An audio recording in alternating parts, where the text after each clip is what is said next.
sí, resulta que todo lo que damos por sentado sobre la historia humana es básicamente una mentira. O sea que en realidad somos una especie de primates modificados genéticamente y que estamos infectados por un virus mental de origen alienígena. Suena totalmente a la premisa de una película de ciencia ficción, claro. Ya, pero es que es exactamente el punto de partida literal de nuestra inmersión a fondo de hoy. Para quienes nos escuchan, de verdad, olvidad por un momento todo lo que creéis saber sobre la evolución, sobre la religión o el propósito de la humanidad, porque el material que tenemos sobre la mesa viene dispuesto a demolerlo todo desde los cimientos. Y lo hace sin ningún tipo de miramiento, ¿eh? Hoy nos adentramos en un ensayo titulado simplemente Texto. Y, a ver, está fechado de una manera muy particular, el primer día de la primavera del año 2026. El autor es Gabriel Villaboy Llana y se publicó en el canal Codex Nazareno. Una procedencia muy específica, sí. Exacto.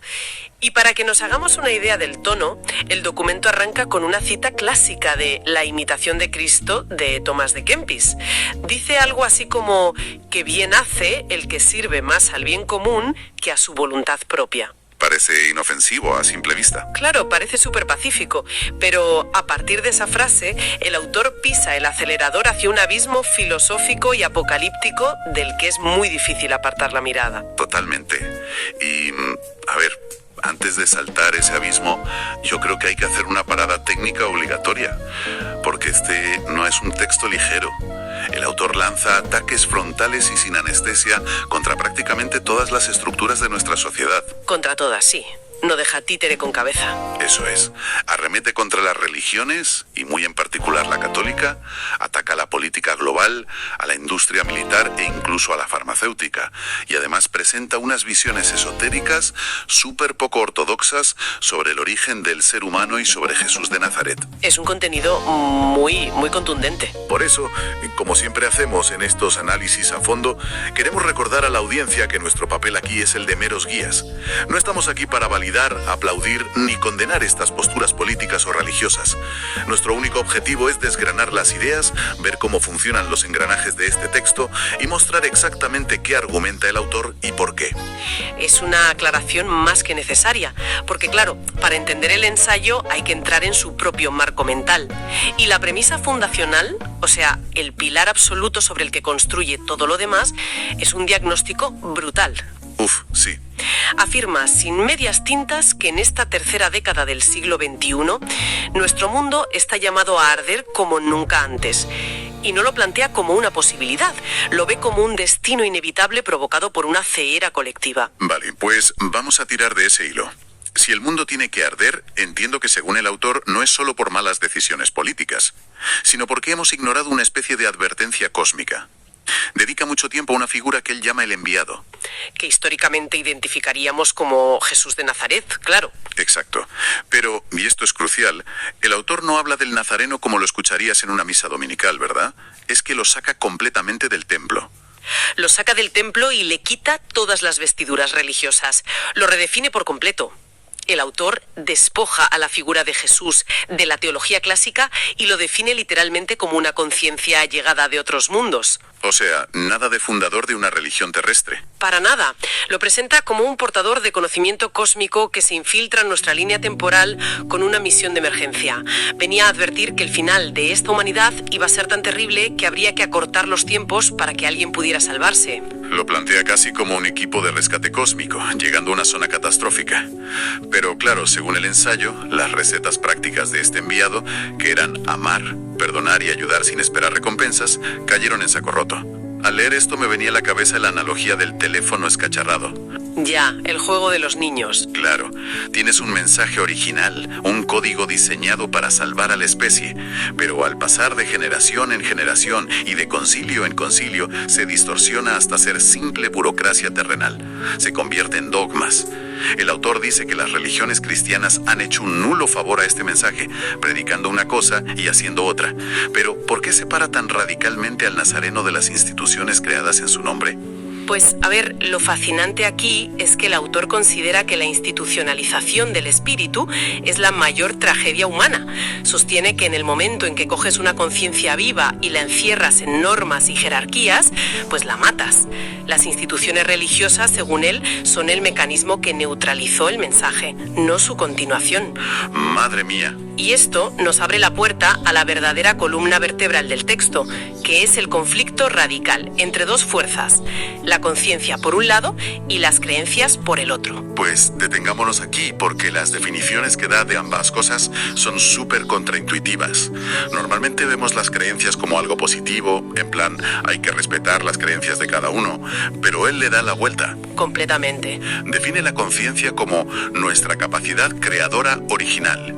Es el vínculo con la divinidad, busca el bienestar común y entiende que el universo está interconectado. Que no se entiende el todo sin la parte, exacto. Apunta al autoconocimiento. Pero en cambio, las creencias, Las creencias son el veneno, según él. Si la conciencia construye realidades, las creencias apuntan exclusivamente hacia afuera, buscan el dominio del otro. claro, necesitan un enemigo para existir. Exacto.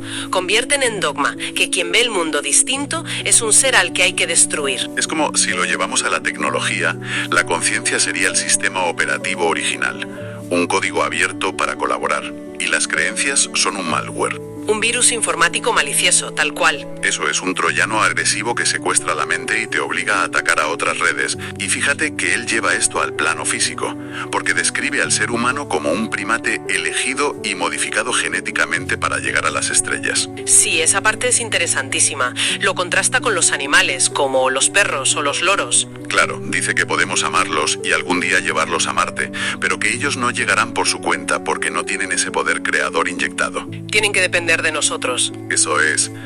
Pero a ver, aquí es donde a mí me surge una duda enorme, y seguro que a quienes nos escuchan también. El autor critica las creencias como dogmas externos, pero su propio texto está lleno de afirmaciones categóricas.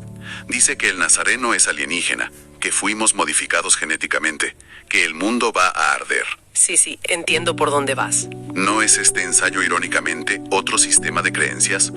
¿Cómo diferencia el texto su propia verdad de las creencias que tanto critica? Bueno, esto plantea una pregunta importante y es el talón de Aquiles de este tipo de textos.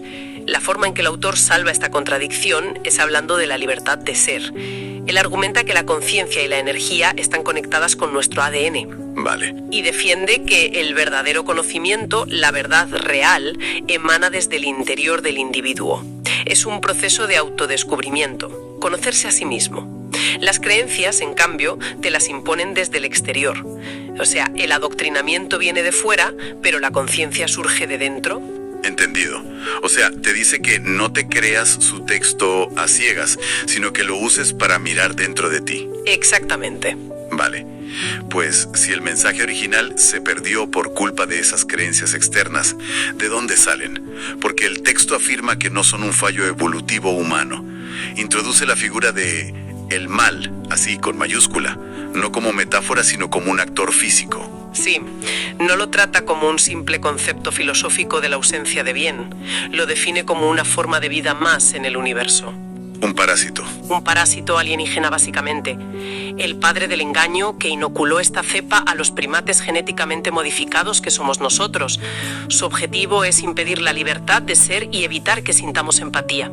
Porque si logras que la gente no se ponga en el lugar del otro, los aíslas y se devoran entre ellos. Entonces, si yo conecto esto, ¿qué significa todo esto para el mundo actual? Porque pinta a los líderes, ya sean políticos, religiosos, corporativos o militares, como verdaderas semillas funcionales de ese mal. Sí, dice que dan su mejor versión para la autodestrucción humana. Habla de ancianos que, sabiendo que están a punto de morir, no tienen escrúpulos en incitar a la guerra y al odio. Pasan el relevo del conflicto a los jóvenes, eso es. Es escalofriante. Y dice que toda esta polarización global no es casualidad, sino el último estertor del mal, que sabe que tiene los días contados frente a la eternidad de la conciencia. Pero, a ver, si el sistema está tan secuestrado por este parásito, ¿qué espacio le queda a la persona de a pie? Pues si conectamos esto con la imagen general, la visión apocalíptica tiene un propósito claro. Busca despojar al individuo de cualquier fe en las instituciones externas. Como las estructuras están diseñadas para facilitar este colapso, la salida no puede ser colectiva. O sea, nada de partidos políticos ni manifestaciones. Nada de eso. La salida es puramente individual e interna. Y aquí pasa de ser un diagnóstico desolador a dar una hoja de ruta práctica. Habla de un nuevo mundo abierto a las estrellas y a la conciencia. Y menciona el papel de la ciencia, ¿no? Sí, hace una distinción muy clara. Defiende una ciencia con conciencia, impulsada por herramientas como el telescopio Hubble o el James Webb, que nos demuestran que no somos la joya de la corona del universo. Nos dan humildad cósmica. Exacto. Pero por otro lado ataca brutalmente a la ciencia arrodillada a las creencias. Menciona los horrores de Hiroshima y Nagasaki. Y la industria armamentista, claro. Y la industria farmacéutica, acusándola de olvidar el propósito de curar solo por mantener sus ganancias. Y frente a todo esto, propone lo que él llama la espera activa, que me parece un concepto fascinante. Es la guía de acción fundamental del ensayo. Es como, estar en medio de una tormenta feroz. No puedes detener la lluvia, no puedes evitar que el mundo arda, pero puedes construir un refugio mental impermeable. Y ese refugio es conocerse a uno mismo, quitarse las máscaras y no juzgar. El no juzgar es vital para Eli. Y el perdón. Aquí le da un papel central al perdón radical. Dice que hay que perdonar incluso al demonio si lo tienes delante, para que su mal no te afecte. Cita otra vez al enviado con lo de Padre, perdónalos porque no saben lo que hacen. Dice que quien no perdona no ama, y quien no ama no crea. Pero sé por dónde vas a ir. Claro, es que es inevitable. El texto insiste en perdonar absolutamente todo. Líderes corruptos, guerras. ¿No sugiere esto una pasividad peligrosa frente a las injusticias del mundo real? Es la primera reacción que solemos tener al leerlo. Pero aquí entra la perspectiva única del autor. No se trata de aplaudir el mal ajeno ni de rendirse. Él ve el perdón de una forma súper pragmática. ¿A qué te refieres? A que es un mecanismo de defensa espiritual. En su lógica, si respondes al odio con más odio, te estás descargando el virus de las creencias en tu propio sistema. Como un protocolo de ciberseguridad. Exacto, es un cortafuegos. El perdón es la herramienta energética necesaria para mantener intacto tu poder creador y evitar que el virus ajeno te infecte. No perdonas por el otro, perdonas para proteger tu propia consciencia. ¡Ostras! Es una autoprotección fascinante. Y esto conecta con que, al morir, él dice que ninguna riqueza o título nos va a abrir la puerta de ese nuevo mundo. Ninguna tarjeta de crédito sirve allí. La única llave maestra es la conciencia que hayas encontrado en tu interior. Hay que ayudar sin esperar recompensa terrenal. Bueno, pues menuda inmersión hemos hecho hoy. Vamos a recapitular un poco. Hemos visto un texto que sostiene que somos primates genéticamente modificados para llegar a las estrellas, que un enviado cósmico intentó darnos las instrucciones, pero que su mensaje fue distorsionado por las religiones debido a un virus llamado creencias. Un virus inoculado por un ente parasitario que llama el mal. Eso es, y que ante el colapso inminente de un mundo liderado por personas infectadas por ese virus, nuestra única salida es la espera activa y usar el perdón radical como un cortafuegos psicológico y energético. Es un resumen perfecto de un texto sumamente complejo, la verdad. Y creo que es buen momento para volver a recordar a la audiencia que esto ha sido un ejercicio de análisis objetivo. Las visiones tan contundentes que hemos expuesto pertenecen exclusivamente al autor del ensayo. Así es. Nuestro trabajo es ponerlas sobre la mesa para que cada uno saque sus propias conclusiones. Y para terminar, quiero dejar un pensamiento final, a ver qué os parece. Hemos mencionado que, según el autor, ciertos animales como los loros o los perros podrán llegar a Marte, pero dependerán totalmente de nosotros porque carecen de esa conciencia creadora inyectada. Sí, es una afirmación muy específica. Pues si nuestro papel cósmico es realmente ser pastores de otras formas de vida orgánica a través del universo, ¿qué dice eso sobre nuestra responsabilidad actual hacia esas especies aquí y ahora? Claro, justo en este momento. Exacto.